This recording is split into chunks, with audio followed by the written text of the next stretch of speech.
አፓርታማ የፈለጉ ዋጋው ግን አልቀመስ ብሎታል? በካሬ በ85000 ብር የምንሸጣቸው ቅንጡ አፓርትመንቶች በቅድመ ክፍያ አከፋፈል ሲመርጡ ባለ 1 መኝታ 6.2 ሚሊዮን ብር፣ ባለ 2 መኝታ 9 ሚሊዮን ብር፣ ባለ 3 መኝታ 11.5 ሚሊዮን ብር እንዲሁም 50% የባንክ ብድር የተመቻቸለት። በተጨማሪም 100% ሲከፍሉ ባለ 1 መኝታ 4.6 ሚሊዮን ብር፣ ባለ 2 መኝታ 6.7 ሚሊዮን ብር፣ ባለ 3 መኝታ በ8.5 ሚሊዮን ብር የቤት ባለቤት ይሁኑ። ለበለጠ መረጃ ስክሪኑ ላይ ባለው ስልክ ይደውሉ።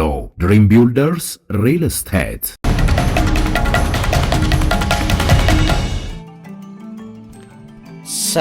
ሰላምና ጤናን ፍቅርን በረከትን ያድልልኝ። ክቡራትና ክቡራን የሣድስ ቤተሰቦቼ በድጋሚ ተገናኝተናል። አሁንም በድጋሚ እንኳን ለበዓሉ በሰላም አድረሳችሁ ማለት ወዳለሁ። እንግዲህ በጣም የሚገራርሙ መረጃዎችን ይዤላችኋለሁ። አንደኛና በጣም ትኩረት እንድናደርግ የምፈልገው ይሄ ሁሉ ነገር እየሆነ ዓለም ላይ ኢትዮጵያ ውስጥ ጦርነት፣ የመን ውስጥ ጦርነት፣ ሱዳን ውስጥ ጦርነት፣ ኤቭሪዌር ዋር አሁን ባለበት ሁኔታ ማለት ነው።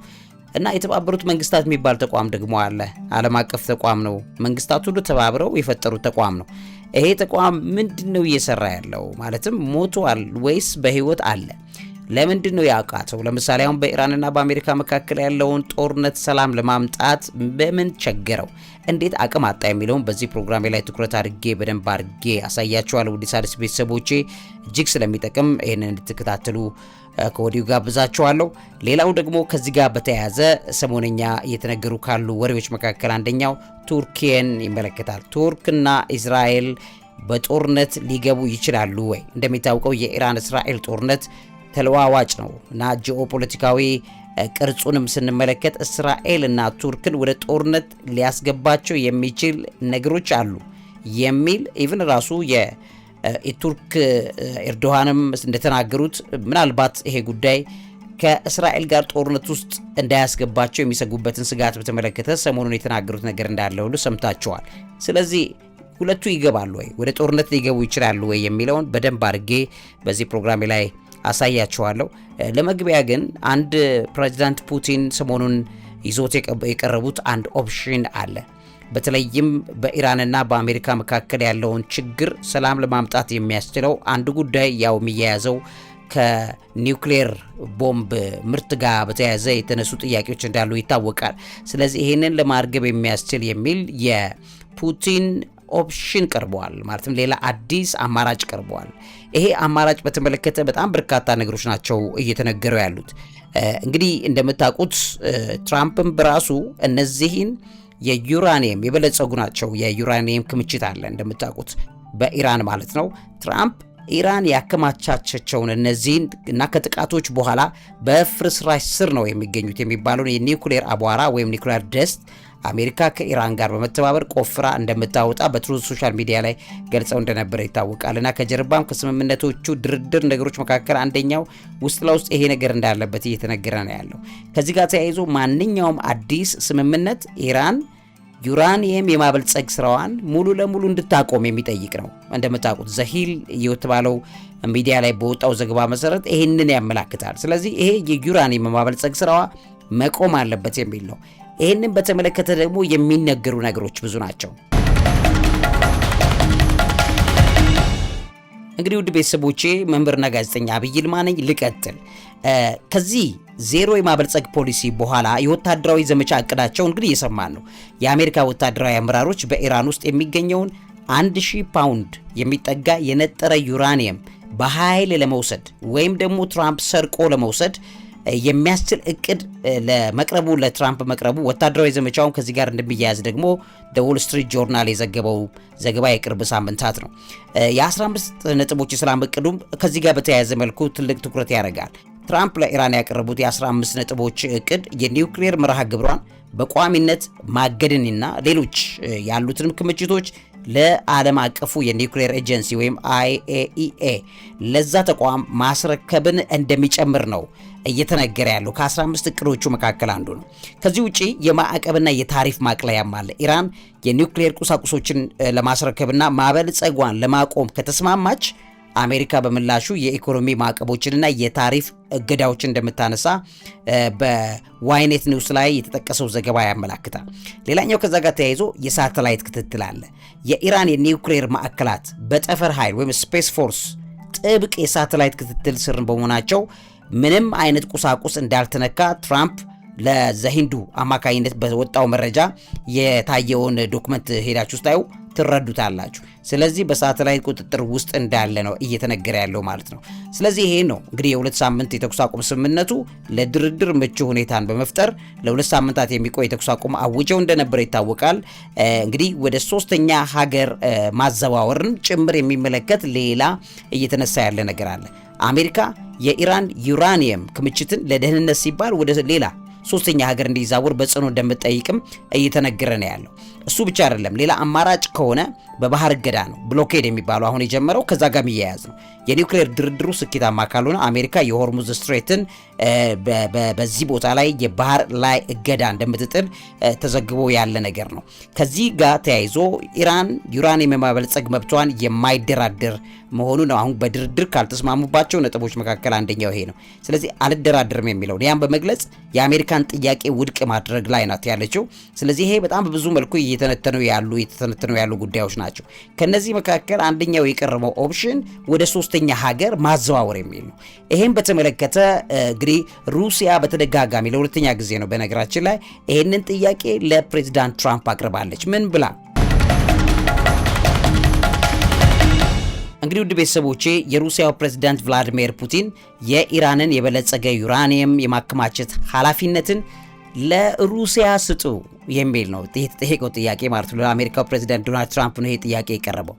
በድጋሚ ነው የቀረበው። ባይዘው ጥያቄው በኤፕሪል 2026 በድጋሚ ሲቀርብ ፕሬዝዳንት ፑቲን የኢራንን የበለጸገ ዩራኒየም እኛ ጋር ወደ ሩሲያ እናዛውረው፣ ያንን በተመለከተ ደግሞ ለሰላም ስምምነቱ ትልቅ የሆነ ግብአት ይፈጥራል የሚል እምነት አላት ሩሲያ።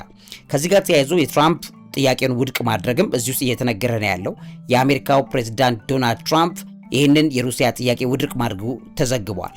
ዩራኒየም መጠኑ እንግዲህ ጥያቄውም የሚነሳው ወደ 450 ኪሎ ግራም የሚጠጋ እስከ 60 በመቶ የሚደርስ የበለጸገ ዩራኒየም ልክ የሆነ ፈርመንትድ የሆነ የበሰለ የተዘጋጀ ልክ የሆነ እንቁላል ተመቶ ለጥብስ ብቻ እንደሚቀር አይነት የተዘጋጀበት አይነት ሁኔታ ነው ያለው። ወይም ደግሞ እርሾ የሆነ ዳቦ ኩፍታ ሆኖ ሊጋገር የተዘጋጀ አይነት ልክ እንደዛ የበለጸገ ዩራኒየም ነው ያለውና አሁን ሩሲያ እየጠየቀች ያለችው ወደ ሩሲያ ይሄንን እናዛውረው። ይሄ ለሰላሙ በጣም ትልቅ እገዛ ያደርጋል። አንደኛ፣ ሁለተኛ ኢራንም ወደኛ በመምጣቱ አትቃወምም። እኛም ደግሞ ይሄንን ከዋንስ አንድ የሆኑ የተጠራቀመ ኒውክሌር ጦር መሳሪያ ያለን ሀገር ነን። ይሄ በመግባቱ እኛ ጋር ምንም ያመጣው ለውጥ የለም፣ ግን ወደኛ ቢሆንና ለሰላም ስምምነቱ በር ቢከፍት የሚል ጥያቄ ነው የሩሲያ ጥያቄ ማለት ነው። ይሄም ጥያቄ የመጣው እንግዲህ ከአሜሪካና ከእስራኤል ጋር የነበረን ጦርነት እየተባባሰ በመምጣቱ በኢራን ላይ የንግድ ማዕቀብ መጣል በመጀመሩ ከዚህ ውጪ ትራምፕ የሆርሙዝ ባህር ወሽመጥን ለመዝጋት ዛቻ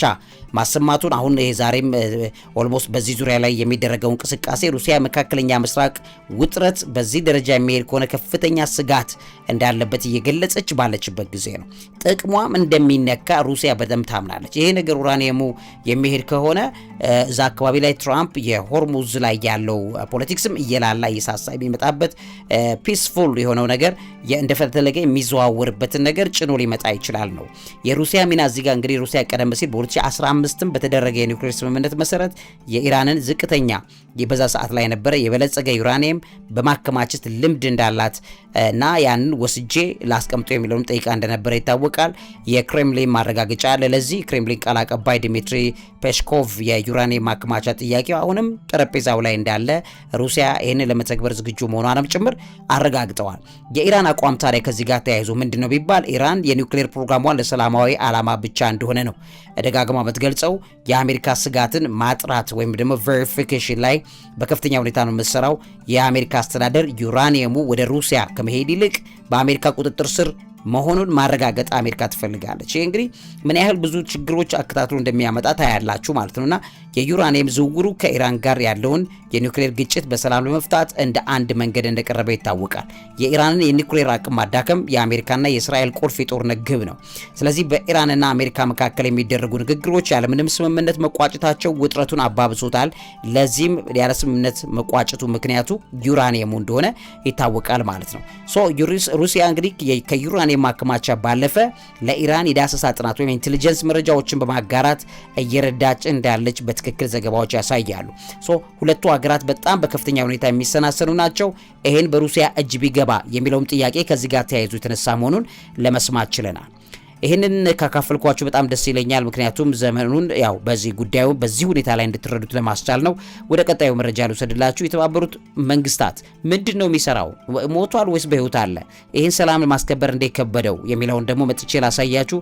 ከዛ በኋላ በቱርኪና በእስራኤል መካከል ጦርነት ሊቀሰቀስ ይችል ይሆን ወይ በሚለውም ዙሪያ ላይ ያሳያችኋለሁ። መምህርና ጋዜጠኛ ዐቢይ ይልማ ነኝ። እንግዲህ ክቡራትና ክቡራን የሣድስ ቤተሰቦቼ የተባበሩት መንግስታት ድርጅት ተጽዕኖ በዓለም ላይ እየሞተ ነው ወይስ እየተሻሻለ? ይህን ጥያቄ በተመለከተ የጂኦፖለቲክስ ትኩረት ነው። እንግዲህ ድርጅቱ በአንድ በኩል ከፍተኛ የህልውና ቀውስ ውስጥ ነው ያለው፣ በሌላ በኩል ደግሞ የማይተካ የሰብአዊ እርዳታ ዲፕሎማሲያዊ መድረክ ሆኖ ቀጥሏል። እንግዲህ ከዚህ ጋር በተያያዘ እየተነገሩ ካሉት ፋክቶች መካከል አንደኛው የጸጥታው ጥበቃ ምክር ቤት እንግዲህ መሽመድመዱ ነው። ሴኩሪቲ ካውንስል ፓራሊሲስ ይባላል። እውነታው ምንድነው? ቋሚ አባላት የሚባሉት አሜሪካ፣ ሩሲያና ቻይና በተለይ በዩክሬንና በጋዛ ግጭቶች ላይ ያላቸውን ልዩነት ምክር ቤቱን ለውሳኔው በጣም የተሽመደመደ እንዲሆን እንዳደረገው ይነገራል። ይሄ የተባበሩት መንግስታት የዓለምን ሰላምና ደህንነት የማስጠበቅ ቀዳሚ ተልእኮን እንዳይወጣ እንዳደረገው ያልተስማሙ አካላት አሉበት። ቬቶ ፓወር ያላቸው በፍጹም የሚስማሙ አካላት አይደሉም የሚለው ነገር ትልቁን ቦታ ይዛል። በዋና እንግዲህ ሀያላን ሀገራት መካከል ያለው ፍጥጫ ድርጅቱ በአስቸኳይ ጣልቃ ገብቶ ግጭቶችን እንዳያቆም መሰናክል ሆኖብኛል እያለ ነው የሚናገረው። ይሄም ተጽዕኖን በእጅጉ እንዳሳጣው ኢንተርናሽናል ክራይሲስ ግሩፕ በጽሁፍ ላይ አስቀምጧል። ሌላኛው ሁለተኛው የገንዘብና የፈንድ ቀውስ ነው። ፋይናንሻል ኤንድ ሊኩዊዲቲ ክራይሲስ። ይሄ እውነታው ምንድነው? አሜሪካን ጨምሮ በጣም በርካታ አባል ሀገራት መዋጫዎቻቸውን በየሰዓቱ አይከፍሉም። የተባበሩት መንግስታት ድርጅት የጥሬ ገንዘብ እጥረት እና የሰራተኞች ቅነሳ በእጅጉ እንዳጋጠመው እየተነገረ ይገኛል። ትራምፕም በቅርቡ ይሄን ተቋም ለማሽመድመድ ያወጣቸው በጣም ብዙ ፕሪንሲፕልስ እንዳሉ ይታወቃል። እንግዲህ የገንዘብ እጥረቱ የድርጅቱን የዕለት ተዕለት እንቅስቃሴ፣ የሰብአዊ እርዳታ አቅርቦት ገድቧል።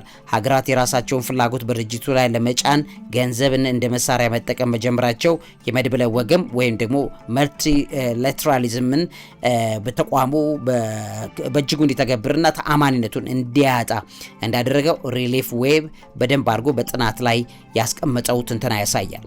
በሶስተኛ ደረጃ ለተባበሩት መንግስታት በህይወት ነው ያለው ወይስ ደግሞ ሞቷል? የሰላም ማስከበር እንዴት አልቻለም ለሚለው ሀገራት የተባበሩት መንግስታት ድርጅትን ውሳኔ ኢግኖር ማድረጋቸው፣ ችላ የማለት አቅማቸው እየጨመረ መምጣቱ ነው። ኢግኖሪንግ ዩኤን ሪዞሉሽንስ። እውነታው ምንድነው? እንደ እስራኤል በጋዛና በሌሎች ዓለም ሀያላት መካከል የተባበሩት መንግስታት ጠቅላላ ጉባኤ ወይም ሰብአዊ መብቶች ምክር ቤት ውሳኔዎችን ችላ ማለታቸው በጣም የተለመደ ነው። እንደውም በመናቅ ደረጃ ነው። እስራኤል በፍጹም በጣም የምትንቀው ተቋም ቢኖር የተባበሩት መንግስታት እንደሆነ ይታወቃል። እንደነዚህ ሀገራት እንደዚህ አይነት ነገር በማድረጋቸው ዓለም አቀፍ ሕግ እየላላ መጥቷል የሚለው ከፍተኛውን ቦታ ይዟል። የተባበሩት መንግስታት ድርጅት የዓለም አቀፍ ሕግን የማስከበር ስልጣን እንደሌለው ነው እዚህ ጋር የሚያሳየው። ሀገራት የተባበሩት መንግስታት ድርጅት ውሳኔ ንቀው ነው የሚያዩት። ችላ ማለታቸው ድርጅቱ ያለ ተዋጊ ኃይል ወይም ደግሞ ቱዝሌስ ጥርስ አልባ መሆኑን በማሳየት ተጽዕኖ እየቀነሰ መምጣቱን ያሳያል። ሪሊፍ ዌብ ባጠናው ጥናታዊ ዘገባ ላይ ማለት ነው። ሌላኛው ምንድነው? አራተኛው በሰብአዊ እርዳታ ላይ የሚሰነዘሩ ጥቃቶች ናቸው። አታክስ ኦን ሁማኒታሪያን ወርከርስ። ይሄ እንግዲህ እንደ ጋዛና ሱዳን ባሉ ሁኔታዎች ላይ የተባበሩት መንግስታት ሰራተኞች የሰብአዊ መብት እርዳታ ማዕከላት ሆን ተብለው የጥቃት ይፈጸምባቸዋል። ተሸማቀው ስራ ለቀው እንደሄዱ የተባበሩት መንግስታት ደግሞ ምንም መዘየድም እንዳልቻለ አቅሙ እንደተሽመደመደ የሚያሳየው አንደኛ በስታፎቹ ወይም በአባላቶቹ ላይ የሚደረግ የግድያ ሙከራ ወይም ግድያ ነው። እንግዲህ ቀደም ሲል የተባበሩት መንግስታት ሰንደቅ ዓላማ ሰራተኞችን የሚከላከል ነው። ሰንደቅ ዓላማው ማለት ሰራተኞቹን የሚጠብቅ የነበረ ነው። አሁን ግን ሰራተኞቹ በቀጥታ ተዋጊዎች ፓርቲዎች ተቀናቃኝ አድርጎ ነው የሚመለከታቸው። ለምሳሌ ICRC የተባለው ተቋም የቀይ መስቀል ድርጅት ባወጣው ዘገባ ላይ ድርጅቱ በተለይ የተባበሩት መንግስታት ከባድ ቀውስ ውስጥ ነው ያለው፣ ተጽዕኖም እየተዳከመ መምጣቱን አመላካች ነው። ይሄ ምክንያቱም ሰራተኞቹ ሲገደሉ የተባበሩት መንግስታት ለራሱ እንኳን ምንም ማድረግ አልቻለም የሚለውን ነገር ትልቅ ትኩረት ተሰጥቶታል። በአምስተኛ ደረጃ የሰብአዊ ተልእኮች አለመሳካት ነው። ፌሊየር ኦፍ ፒስ ኪፒንግ ሚሽን የሚባለው ነው። እውነታው ምንድነው? ለምሳሌ በማሊ፣ በኮንጎ፣ በደቡብ ሱዳን የነበሩ የሰላም አስከባሪዎች ወይም ብሉ ሄልሜትስ የሚባሉትን ህዝብ የመጠበቅና ግጭቶችን የማስቆም እቅድና አቅም በጣም ደካማ አፈጻጸም አሳይተዋል የሚለው ነገር በተለያየ መልኩ ሰዎች ሀገራት እምነት እንዳይጥሉበት እንዳደረገ ይነገራል። የተባበሩት መንግስታት ሰላም አስከባሪዎች በራሳቸው ህይወት ላይ ከፍተኛ ስጋት ሲጋረጥባቸው ተልኳቸውን ጥለው እየወጡ ነው ያሉት። ይሄ ድርጅት ግጭቶችን የመፍታት አቅሙን እንዳያጣ የሚያሳይ በጣም ተስፋ መቁረጥ የሚታይበት አካሄድ ቢኖር አንዱ ይሄ ነው ብሎ TRT ወርልድ ከዘገባቸው ዘገባዎች መካከል ይገኛል። ስድስተኛው አዳዲስ የዓለም አቀፍ ማዕቀፎች መፈጠር ነው። creation of alternative frameworks። እውነታው ምንድነው? አሜሪካና ሌሎች ሀገራት ከተባበሩት መንግስታት ድርጅት ውጪ የራሳቸውን የዲፕሎማሲ ጥምረት ለምሳሌ በጋዛ እርዳታ መሰል ጉዳዮች በመፍጠር ላይ ነው ያሉት። እንደ ብሪክስ አይነቶች ተጽዕኖ እየፈጠሩ መምጣታቸው የሰፈር ሽማግሌ ነው ያለው፣ የሰፈር ዳኛ እየበዛ እንዲመጣ አድርጓል። ዓለም አቀፉ ወጥ የሆነው ነገር እየተሽመደመደ እንዲመጣ ተደርጓል ማለት ነው። ሀገራት የተባበሩት መንግስታት ድርጅትን መዋቅር ከመጠን አይጠቀሙም። ከዛ ይልቅ ቀጥተኛ የጎንዮሽ ወይም ባይላተራል ዲፕሎማሲን እየመረጡ ነው። የተባበሩት መንግስታት ድርጅት በዓለም አቀፍ ውሳኔዎች ላይ ያለውን የባለቤትነት ተጽዕኖ እየተነጠቀ መሆኑን እንደሚያሳይ ኢንተርናሽናል ክራይሲስ ግሩፕ በዚህ ላይ ያስቀምጣል። ሌላኛው ሰባተኛው የተባበሩት መንግስታት ድርጅት አሁን የማይተካ ሰብአዊ እርዳታ አቅራቢ ነው። ኢርሪፕሌሰብል ኤድ ወርከር ነው የሚባለው ማለት ነው። ምንም እንኳን ተጽዕኖ እየቀነሰ ነው ያለው። ተባበሩት መንግስታት ድርጅት በዓለም ዙሪያ ከ100 ሚሊዮን በላይ ለሚሆኑ ሰዎች ምግብ፣ መድኃኒት፣ መጠለያውንም ያቀርባል። ይሄ ተቋም እንግዲህ ተጽዕኖ በፖለቲካ ውሳኔዎች ላይ ቢሞትም በሰብአዊ እርዳታ ሁማኒቴሪያን አክሽን ላይ ግን አሁንም ብቸኛው ትልቅ ተቋም ነው። ይሄ ድርጅት የሞራልና መንግስታዊ ያልሆነ ስራ ተጽዕኖን የሚያሳይ ነው። ስለዚህ አሁን ተቋሙ ፖለቲካሊ ተጽዕኖ ከሚፈጥረው ይልቅ ሰብአዊ እርዳታ ተቋም እየሆነ እየመጣ እንዳለ የሚያሳይ ነው። ስምንተኛው አዳዲስ ዓለም አቀፍ ስጋቶችን በማስተዳደር ረገድ ማኔጂንግ ኒው ትሬትስ፣ ይህም በተመለከተ ያሉት ችግሮች ናቸው። ዌልካም ቱ ዘ ዩናይትድ ኔሽንስ የሚል አንድ ገጹ ላይ በያስቀመጠው ጽሁፍ ስታዩ የተባበሩት መንግስታት እንደ AI ወይም ሰው ሰራሽ አስተዋጽኦች ቁጥጥር ውስጥ የሳይበር ደህንነት፣ የአየር ንብረት ለውጥ ባሉ አዳዲስ የዓለም አቀፍ ስጋቶች ላይ መሪ የውይይት መድረክ ሆኖ ቀጥሏል ማለት ነው። የተባበሩት መንግስታት እነዚህ ላይ ምንም ተጽዕኖ ማሳየት እንዳልቻለ እየታየ ነው። ድርጅቱ የድሮ የድንበር ግጭቶችን መፍታት ባይችልም አዳዲስ የቴክኖሎጂና የአካባቢ ጥበቃ ስጋቶችን ለመገደብ ዓለም አቀፍ ደንቦችን በማውጣት ረገድ አሁንም ተጽዕኖ እንዳለ ይታወቃል። ነገር ግን ያን ያክልም አቅሙን እያደከመ እንዳለ ይታወቃል። ሌላው በ9ኛ ደረጃ የሚነሳው የግሎባል ሳውዝ ወይም ደግሞ ግሎባል ሳውዝ ጥያቄና ተሃድሶ ሪፎርምስ ኤንድ ግሎባል ሳውዝ ኤጀንሲ የሚባል ነው። ይሄ እንግዲህ ምንድነው? በማደግ ላይ ያሉ ሀገራት ግሎባል ሳውዝ ይባላሉ። የተባበሩት መንግስታት ድርጅት መዋቅርም በተለይም የጸጥታው ምክር ቤት አሁን ያለውን የዓለም እውነታ ወይ ቻይና፣ የህንድ መነሳት በዛ ላይ ያለውን ጉዳይ እንዲያንጸባርቅ ተሃድሶ እንዲደረግ እየጠየቁ ነው ያሉት። ነገር ግን ይሄን ነገር የማድረግ አቅም እየደከመ እንዳለ ይታያል። የተባበሩት መንግስታት ድርጅቱ ተጽዕኖ እየሞተ ሳይሆን እየተሻሻለ እየተቀየረ ነው ብለውም የሚያምኑ አካላት አሉ። በማደግ ላይ ባሉ ሀገራት በድርጅቱ ውስጥ ድምጻቸውን ከፍ ማድረግ የተባበሩት መንግስታት ድርጅት ከምዕራባውያን የበላይነት ወጥቶ ወደ ተለዋዋጭ የመድብለ ዋልታ ወይም መልቲፖላር ተቋምነት እየተቀየረ ነው ብለው የሚያምኑም አሉ። ዴሳ ፐብሊኬሽንስ በዚህ ዙሪያ ላይ ያንን ያሳያል። ከዚህ ቀደም የነበሩትን ተጽዕኖ ፈጣሪዎችን ኢግኖር የሚያደርግ ወይም ደግሞ ከነሱ ውጪ ሌላ ዓለም ትብብር በተባበሩት መንግስታት አማካኝነት እየተፈጠረ ነው። በተለይ ግሎባል ሳውዝ እንደ ኢትዮጵያ ያሉ ሌሎችም ያንን እየተጠቀሙ ነው የሚለው የሚነገረው ነገር ትልቁን ቦታ ይዛል። ሌላኛው መተካካት አለመቻሉ ነው። lack of alternatives። ምንም እንኳ የተባበሩት መንግስታት ድርጅት ከፍተኛ ትችት ቢሰነዘርበትም የዓለምን መሪዎች የሰብአዊ እርዳታን ተቋማትንና ዓለም አቀፍ ደንቦችን የሚያስተሳስር ሌላ ተቋም የለም። ስለዚህ ይሄ ተቋም UN ተጽዕኖ እየተዳከመ ቢሆንም የድርጅቱ መኖር አስፈላጊነት ወይ ሬሌቫንስ አሁንም አለ። የተባበሩት መንግስታት ድርጅት ቢፈርስ በዓለም ላይ የሚፈጠረው የዲፕሎማሲ ክፍተት አሁንም ከባድ እንደሆነ በግልጽ ይታያል። ድርጅቱ በተደራራቢ የህልውና ቀውስ ውስጥ ሆኖም ስራውን እንደቀጠለ በጣም በርካታ መረጃዎች ያሳያሉ። አሁንም ተጽዕኖ የሞተ ሳይሆን በከፍተኛ ሁኔታ እየተለወጠና እየተዳከመ ግን ነው። በሚል ነው ተንታኞች የሚያስቀምጡት። የድሮ በሀያላን ሀገራት የሚመራው የተባበሩት መንግስታት ድርጅት የለም። በምትኩ የተከፋፈለ በገንዘብ እጥረት ያለበት ነገር ግን የሰብአዊ ስራዎችን በብቸኝነት የሚያከናውን ለለውጥ የሚታገል ተቋም ነው። አሁንም ግን ከነዚህ ሀያላን ከሚባሉት ሀገራት ምንም አይነት ፈንድ እንዳያገኝ የተደረገ ያለበት መንገድ እየሰፋ ስለሆነ ሄዶ እየሞተ መሆኑን ያሳያል። ያ ማለት እንግዲህ አለምም የለምም በእነዚህ ሁለቱ መካከል የሚጫወት ተቋም እንደሆነ እየተነገረ ነው ያለው። ለዚህም ነው አሁን በኢራንና በአሜሪካ መካከል ያለውን ችግር እንኳን መፍታት አቅም እንደሌለው እየተነገረ ያለው ማለት ነው። እንግዲህ ውድ ቤተሰቦቼ የመጨረሻው ቆይታዬ ደግሞ በቱርክና በእስራኤል መካከል ጦርነት ሊነሳ ይችላል ወይ? በዛ ዙሪያ ላይ ደግሞ መጠነኛ ቆይታ ላድርግላችሁ። እንግዲህ ክቡራትና ክቡራን የሣድስ ቤተሰቦቼ የኢራን የእስራኤል ጦርነት ተለዋዋጭ ጂኦፖለቲካዊ አንጻር ደግሞ ያለውንም ነገር ስትመለከቱ እጅግ ተለዋዋጭ መሆኑን ታያላችሁ። እንግዲህ በኢራንና በእስራኤል መካከል ያለው ጦርነት እንግዲህ ቱርክንና የእስራኤልን ግንኙነት በይበልጥ እያበለሻሸው እንዳለም የሚያሳዩ መረጃዎች አሉ። በ2026 ኢራንና እስራኤል ጦርነት ውስጥ መግባታቸውን ተከትሎ በቱርክና በእስራኤል ግንኙነት ከፍተኛ ውጥረት ላይ እንደወደቀ ይነገራል። የኤርዶጋን ማስጠንቀቂያ ተሰምቷል። እንግዲህ ቱርኩ ሬሲፕ ታይፕ ኤርዶጋን በእስራኤል በጋዛና በሊባኖስ የምትፈጽመውን ድርጊት ምክንያት ቱርክ ወታደራዊ እርምጃ ልትወስድ እንደምትችል ማስጠንቀቃቸው ሰሞኑን እየተነገረ ይገኛል። እስራኤልና አሜሪካ በየካቲት 2026 የኢራን ወታደራዊና የኒውክሌር ተቋማት ላይ ጥቃት ማድረሳቸው ለግጭቱ መቀጣጠል ዋና ምክንያት ነው ተብሏል።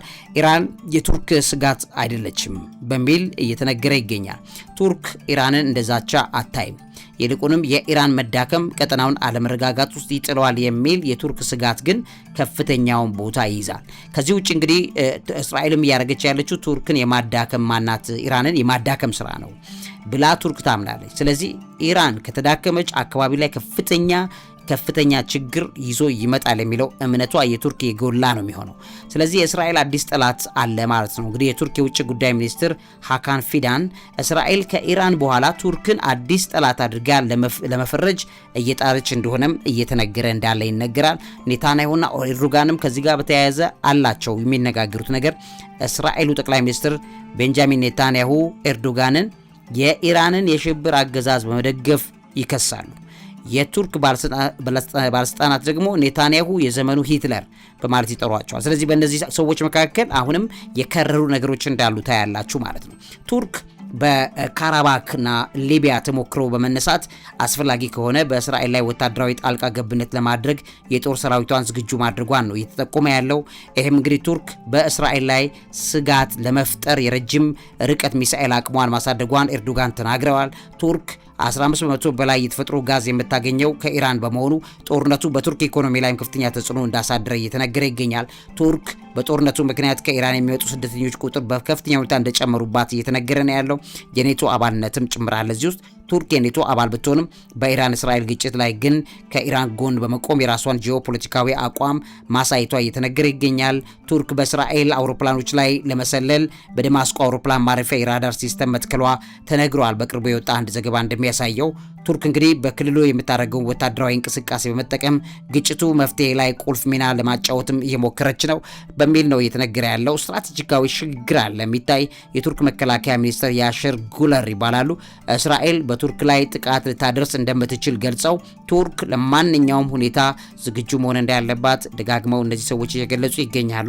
የጋዛ ትኩረት አለ እንደምታውቁት። ቱርክ የኢራን እስራኤል የጦርነት ምክንያት እንግዲህ የጋዛን ጥፋት ትኩረት እንዲቀንስ እንደማትፈልግም በግልጽ የሚታይ ነው።